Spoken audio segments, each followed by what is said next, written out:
Okay, friends, so we've had our dough in the fridge overnight. We did that 1 hour proof at room temp and then into the fridge. Mine was in there for about 10 hours, 11 hours. So you can see it's got a nice puff on it. Looks really good.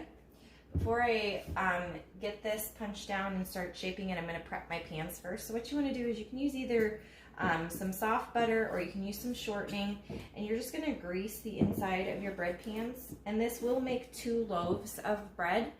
So first you just kind of want to rub down, make sure you get down into the cracks and the corners of your pans, nice and even, all spread out.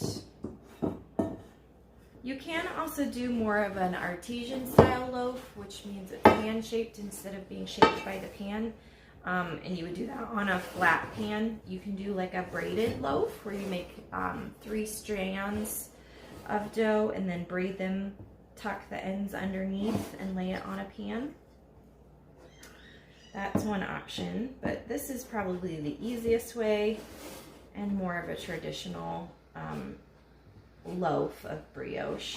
You can also use like a 9x13 pan and make rolls if you wanted brioche rolls. Those are delicious as well.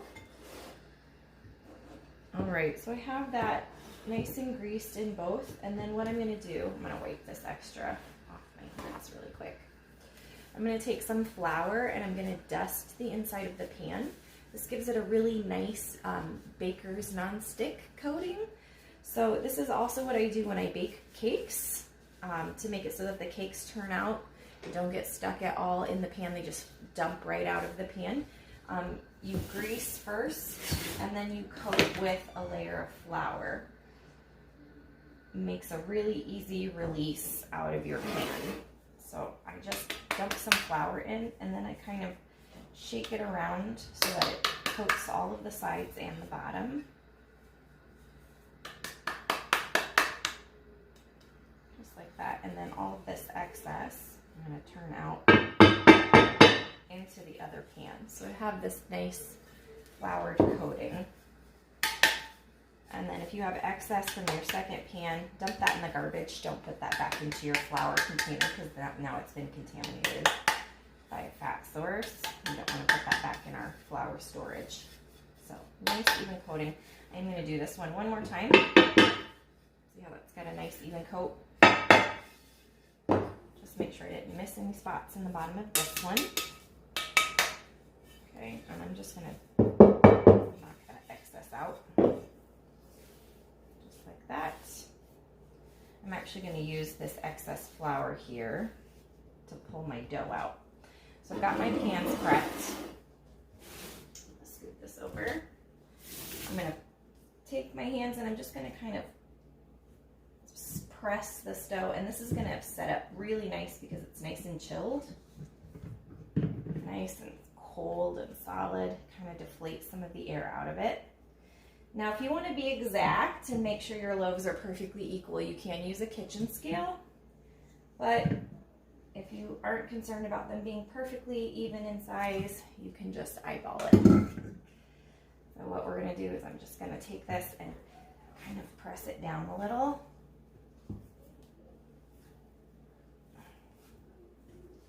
Okay. And then I'm just going to kind of estimate about half. Tear that dough in half. About the same. All right, so this will be 1 loaf. What I'm going to do is I'm going to divide this into 8 sections. First, I'm going to make it kind of like a little bit of a roll almost. Like that. And then you can use a pastry cutter or you can use a knife if you want. I'm going to use a knife. And I'm just going to cut this in half. And then I'm going to cut both of those sides in half. And then I'm going to cut each of those in half to get 8 sections.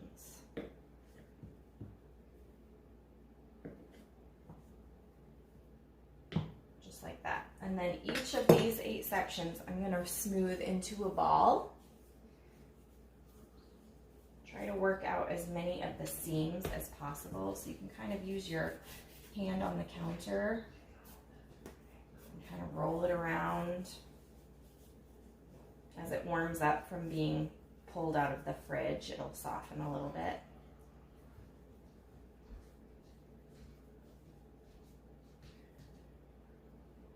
If you have a lot of seams, you can kind of pinch and tuck so that at least all of the seams are on one side.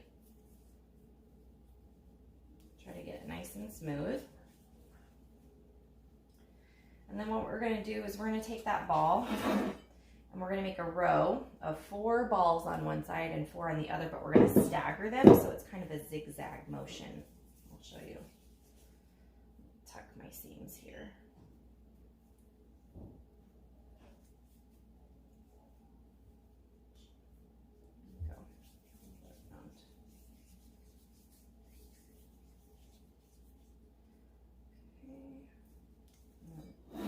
Another ball right there.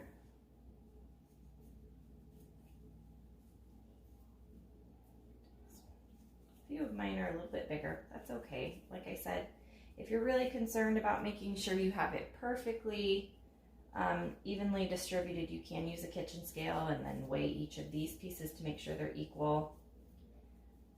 When it's just for my family, I'm not overly concerned about it. If I was making this for someone else, then I would make sure that they're all perfectly equal. But working on getting the recipe right and the texture right should be your first concern the first time you make brioche.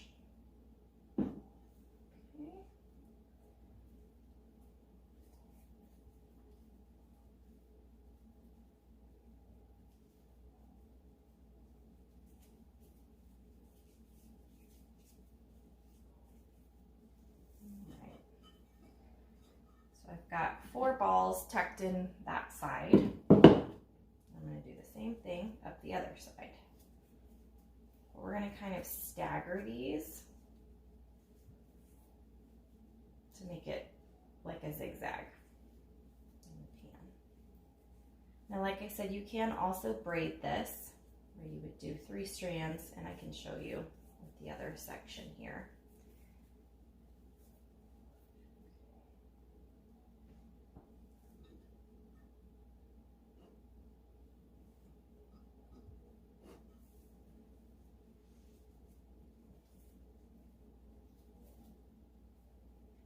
Once we get this in the pan, this is going to rest at room temp to get nice and warm for about 2 hours until this has puffed up nicely. About 2 hours, and then it'll be ready to be baked.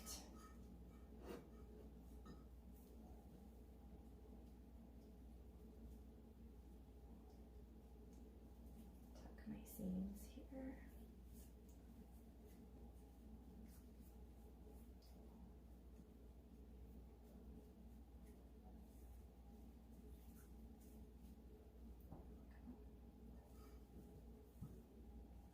Last one.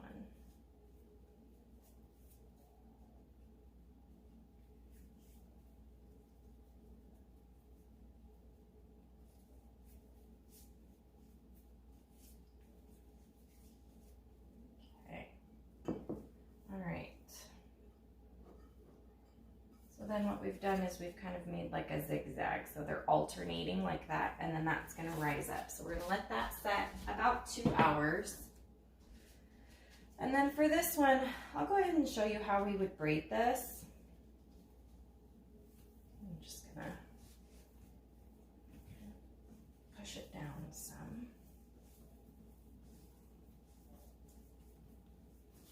Now, you could put a braided loaf in a loaf pan as well, which is what I'm just going to go ahead and do here, but you can also put it on a flat pan and have more of an artesian shape where it bakes a little bit wider. So I'm just going to cut this into thirds. I'm going to make some marks. Yeah, about like that. And then I'm going to pull this into long strips, like little ropes. Now we don't need a ton of flour. Put that on. just a little so it's not tacky, but if it's cold from being in the fridge, it should be a lot easier to work with.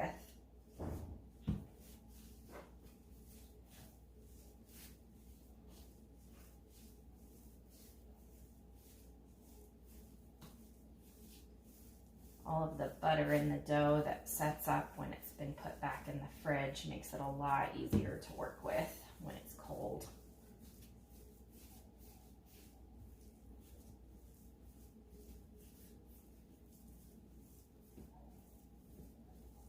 Okay. So we're just going to do that to all 3 sections. We're going to get some nice long ropes here.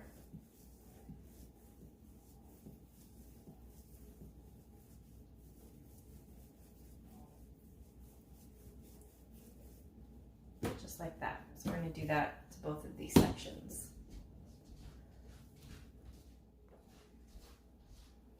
Okay, so we've got our 3 strands here. If you're not familiar with how to braid, like how to braid hair, it's pretty simple. What we're going to do is we're going to start by taking these top 3 pieces, and I'm just going to kind of push those ends together so that they're attached. Then I'm going to make a tripod, and what I'm going to do is I'm going to take the outside, cross over the middle, so I've traded places. Then this outside, cross over, so it's in the middle. So you're just trading the outside for the middle piece. Always take the outside over. Outside over to the middle, outside over to the middle, outside over to the middle, and you just keep going back and forth trading places, and you'll get this really lovely braided pattern. Just like that, all the way to the end, and you kind of press it together. Now, if you were doing an artesian loaf and baking it on a flat pan, you would just kind of tuck the ends like that, and you would lay this on your flat pan. If you want to do it in a loaf pan, what you would do is you'll take this and kind of fold it underneath itself, and then set it into the pan like that, and it'll rise up. So, set those to the side. Let them rest and rise. I'm going to cover them with some saran wrap so they don't dry out, and let that rise for about 2 hours, and then we'll get ready to bake.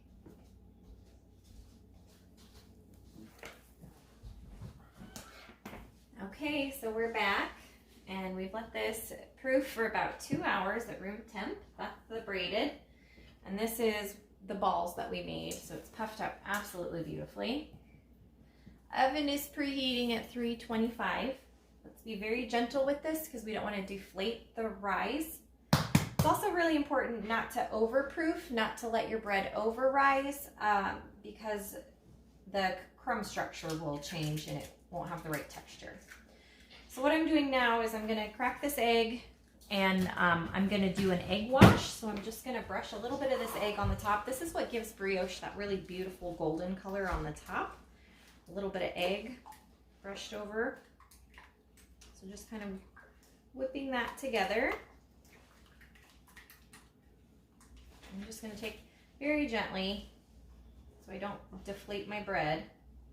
Just brush all over the tops.